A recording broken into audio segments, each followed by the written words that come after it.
Bismillahirrahmanirrahim. Assalamualaikum warahmatullahi wabarakatuh.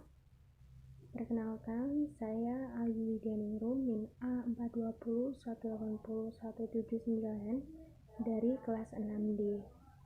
Di sini saya akan mempresentasikan dan menjabarkan hasil UTS mata kuliah evolusi yang mana mata kuliah ini diampu oleh Bapak Muhammad Imam Fatur Rahman. Pada soal yang pertama, beberapa teori evolusi tidak sesuai dengan keyakinan kita. Namun, mengapa kita sebagai seorang muslim tetap perlu belajar evolusi? Jadi, pentingnya mempelajari evolusi diantaranya adalah evolusi sebagai kebutuhan personal, di mana mempelajari evolusi dapat diartikan sebagai bentuk apresiasi individu terhadap perubahan sosial, kultural, dan biologi yang terjadi.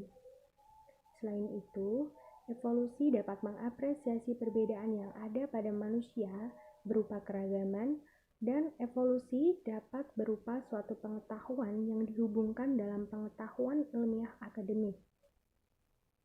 Dari beberapa pendapat para tokoh Islam menyatakan dalam menyikapi teori evolusi, tidak semua menolak dan mendukung teori evolusi. Mereka mempunyai dasar sendiri yang dijadikan sebagai pijakan untuk menyatakan argumentasinya. Sehingga dengan hal tersebut menambah hasanah pengetahuan umat Islam tentang permasalahan evolusi dan kreasionisme. Oleh sebab itu, penelitian mengenai teori evolusi dalam perspektif tokoh-tokoh Islam ini berusaha memberikan sebuah referensi bagi masyarakat umum maupun masyarakat akademis. Semoga dengan hadirnya penelitian ini di tengah mereka dapat dijadikan sebagai pedoman dan rujukan untuk mengkaji teori evolusi dari berbagai tokoh-tokoh Islam.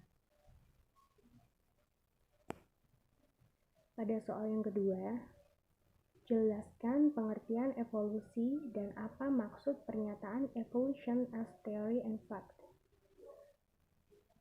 Evolusi dikatakan sebagai teori jika berkaitan tentang bagaimana atau mekanismenya evolusi itu terjadi, prosesnya, ceritanya di balik suatu teori. Evolusi sebagai sebuah fakta bahwa benar kehidupan yang ada di muka bumi kita ini benar-benar mengalami proses perubahan. Pada soal yang ketiga, proses evolusi makhluk hidup melibatkan 5 mekanisme utama, yaitu mutasi, rekombinasi gen, gain of flow, genetic drift, dan seleksi alam.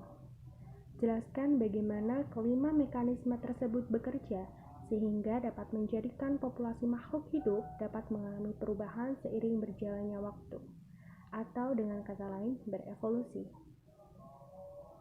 Yang pertama pada mutasi, yakni perubahan sekuens atau urutan DNA baik di tingkat gen maupun kromosom.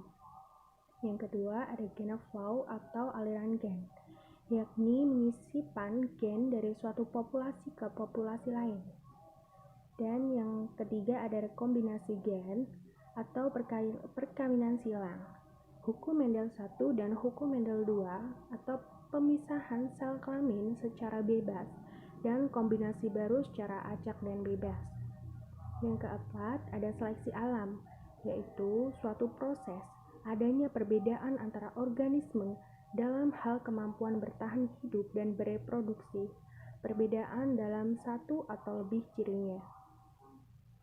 Yang kelima ada penyiapan genetik, yaitu suatu proses di mana terjadi perubahan acak terhadap sejumlah satu atau lebih sifat terwariskan di dalam populasinya. Sekian penyampaian hasil UTS mata kuliah evolusi saya. Sekian, wassalamualaikum warahmatullahi wabarakatuh.